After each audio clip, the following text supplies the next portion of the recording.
Terveipä terve. En tiedä näettekö te minua, mutta minä en ainakaan näe teitä. Täällä on aika hämärä meininki ja se tässä osiossa onkin aiheena. Eli testaan kuinka tämä kamera toimii hämärissä olosuhteissa. Mutta on tässä nyt just muutenkin lähdin vähän reippailemaan pihalle ja menen käymään tuossa erään ystäväni luona ja katsotaan josko voitais sielläkin vähän kuvata vähän jonkinnäköistä matskua. Jees, mä pistän tää nyt vähäksi aikaa kiinni.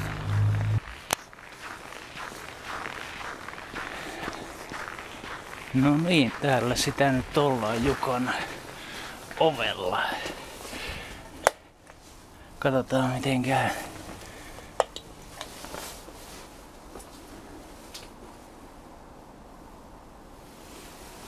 Toimiikohan tuo ovikello?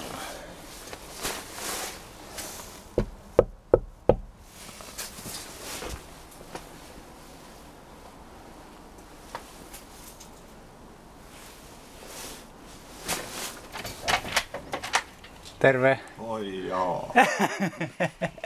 Tästä tulee live-striimiä YouTubeen. Ai joo. Katos vaan. Oikeesti saako tuolla suoraan? No ei todellakaan. No ajaa. Canon Ixus 130. No niin, ollaan nyt täällä Jukan luona ja Jukka ei tuntunut kauheasti haittavaa, vaikka mulla oli tää kamera mukana, niin otetaan tässä nyt pieni esittelykierros sitten. Elikkä tässä on Jukka. Joo, Kataja on Jukka. Tervetuloa. Teitä on jo odotettu. Käykää peremmälle. Kiitos, kiitos. No niin, kävellään tänne hieman eteenpäin. Täältä löytyy mestarin. Jotain, joka voisi kiinnostaa. Joo, eli täällä löytyy tämmöisiä tauluja, joita Jukka on maalannut. Harrastuksena ollut jo edelleen akryylimaalaus. Siinä on taulu, joka on tullut Nick Caven kappaleesta Lime Tree Arbor. Yes. Ja myös lähipiirin tai ympäristössä tapahtui vakavia asioita. Ja taulussa on lähinnä, että pitää päästä suru menemään. Surupoika on lähdössä pois. Voisitko kertoa hieman tästä vasemmalla puolella olevasta hahmosta? Tämä henkilö on Jimmy, joka on niin kuin mun taidehomman päähenkilö, mun alter ego. Ja Jimmy oli alun perin ja edelleenkin hän on rastamies. Sarjakuvia kun tuli piirrettyä, niin mietti, että mikä olisi sarjakuvan päähenkilö, se on rasta. Alun perin ajattelin, että se on leijona, mutta se leijona on joka rastalevyn tunnuksessa, Tafcom Records ja muuta. Sitten tuli samaan aikaan dokumentti Afrikan sarvikuonosta. Oli sarvikuonosta, että silloin kun ne hermostuu, niin sitten pitää juosta pakoon ja nopea. Mä totesin, että no siinähän se, että sarvikuono. Ja sitten vedin sillä rastat ja kyllä silloin alun perin silloin oli myös sarvikin, mutta tästä on nyt lähtenyt niin kuin rastat pois. Ja sitten kun joku sanoi korviksi, niin oikeastaan näkin on vaihtunut korviksi, mutta oikeasti nämä on rastat siis. Ja silloin on ollut sarvi tos, mutta ei se näyttänyt hyvältä, poistettiin. Aivan. Eli tässä näette Jimin. Ja sitten täällä on seuraava taulu, jossa myöskin näemme Jimin. Ja kyllä. Ja Jimmy on kiipelissä. Taulun nimi on Viimeisen kerran Ampomaalle. Ja tämä syntyi unessa. Elikkä mä en muista sitä unesta, kun oli toukokuu ja muistan sitä unesta viimeiset 5 minuuttia. Elikkä mä juoksin siinä taulussa kvakivaatteet päällä ja mulla oli sellainen leipälaukku. Ja mä juoksin tuossa heinikossa karkuun alkuasukkaita ja mä katsoin taakse ja ne seurasi mua. Mä tulin kielekkeelle ja menin sen kielekkeen alle ja jäin sitten sinne odottamaan. Ja mä näin kun ne tuli sinne ylös kuuli ja näin vaan niitä keihäitä sinne kielekkeen alla. Sitten siinä kohtaa mä heräsin. Ja sitten mä ajattelin, että mitä piip tuo oli. Sitten mua rupesi naurattaa niin helvetisti se asia ja yleensä jos mua naurattaa joku, niin mä teen sitä taulua. No niin, ja tässä näemme lopputuloksen. Kyllä. Sitten siirrytään seuraavaan. Ja seuraava tuli myös kappaleesta inspiroimana. Eli mistä lähti mun fanitus Big Country-yhtyeeseen. Istuin Porvarin kadulla tietokoneen ääressä ja tuli Provinssin parhaita pätkiä vuosien varrelta. Big Country 86 tuli Look Away-kappale. Ja siitä lähti kaikki. Nyt on kaikki levyt. Kiertuekirjoja, julisteita, DVD, keikoista ja näin. Ylipäätänsä Skotlanti-fanitus lähti siitä. Yes. Joo, ja täältä löytyy sitten tämmösiä. Puuveisto, se on mun, se on ostettu taiteilijalta. Okei, no niin, skipataan se. Joo. Heath Ledgeri, mulla oli onni olla työttömänä silloin ennen tämä elokuvan mainoskampanja, joka oli viraalikampanja. Ja siinä oli hienoja, kannattaa etsiä netistä se viraalikampanja, mikä tehtiin Dark Knight-elokuvaa. Se on taitaa olla whyshowserious.com löytyy. Ja sanomattakin selvää, että tykästyin miehen rooliin tai veti niin hyvin sen Jokerin rooli, että joo. Aika hyvin inspiroiduun. Ei kyllä. Voi kieltää, jos näin paljon tauluja tulee yhdestä elokuvasta. Joo, se oli kyllä loistava suoritus Heath Ledgeriltä. Joo, se on hyvä, että säkin sanot jotain. Mähän on kova puhumahan, niin kuin tiedät. Kyllä. Ja täytyy sanoa, että hienoja suorituksia ovat nämäkin taideteokset täällä. Kyllä. Olen tyytyväinen. Kyllä, hyvä.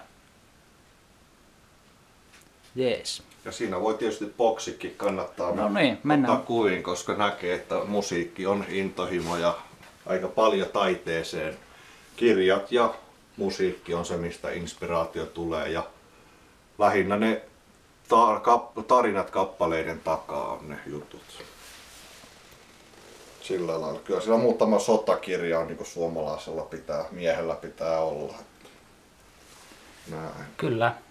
Käydään nyt tsekkaan sun työhuonekin vielä. No joo. Mut hei, mites tää taulu? Katsotaanko vielä niin, tää? Joo, kyllä. Se oli no tääkin on, mä voin tiivistää sen, että siihen aikaan tuli luettua aika 2006 paljon sotakirjoja ja sotahistoria kiinnosti. Ja samaan aikaan asuin Porvarin kadulla, katsoin myös sotaelokuvia paljon ja sitten siinä yksiössä totesi, että tää kämppähän on niinku bunkkeri.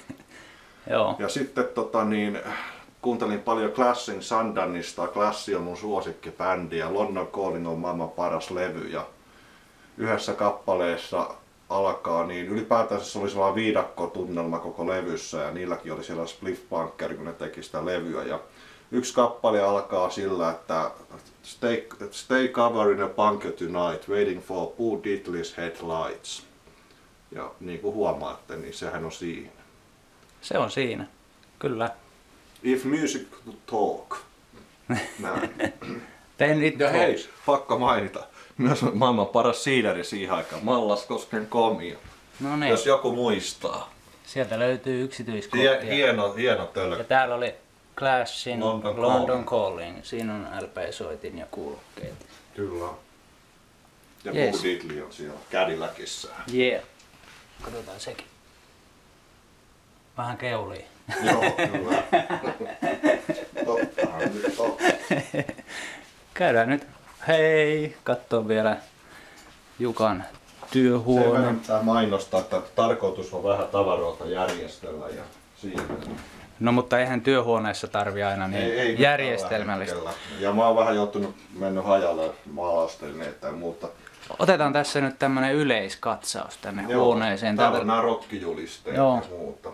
Kyllä, ja muutama CD-levy löytyy. Ulkolaiset CDt on siinä ja kotimaiset on muualla, ne ei tohon hyllyyn mahdu. Ja Joo. niitä on 1000 varmaan niitä CD-levyjä. Nykyään ei hirveästi enää mahdu, että ei tule hirveästi ostettua. Hyvin tarkasti tulee valikoitua. Joo. Mutta meinas jo tässä kuvatessa unohtua, että taiteilijana Jukka on myös maalannut tällaisia jouluaiheisia kuvia ja Kyllä. hän teettää näistä postikortteja, joita voi sitten Jukalta tilata. Näin no. 3 omaan elämään ja nämä kaksi on itse asiassa sellaisia vähän mitä on ollut vuosia jo. Niin kuin, itse asiassa tää on vanhasta 98 tehty. Silloin tein ja tää on sellainen, joka on joskus jäänyt kesken isokokoisena, mutta tää on nyt pieni versio siitä suurin piirtein. Ainakin se idea on tuossa. Että Joo. Sillä lailla. Joo, miten Jukka näitä pystyy sitten tilaamaan sulta? No Facebookista mun nimellä niin... Eli Jukka Katajamäki. Niin, kyllä sieltä vaan yksityisviestiä. Se näkyy profiilissa julkisena se joulukorttimainos. Okei.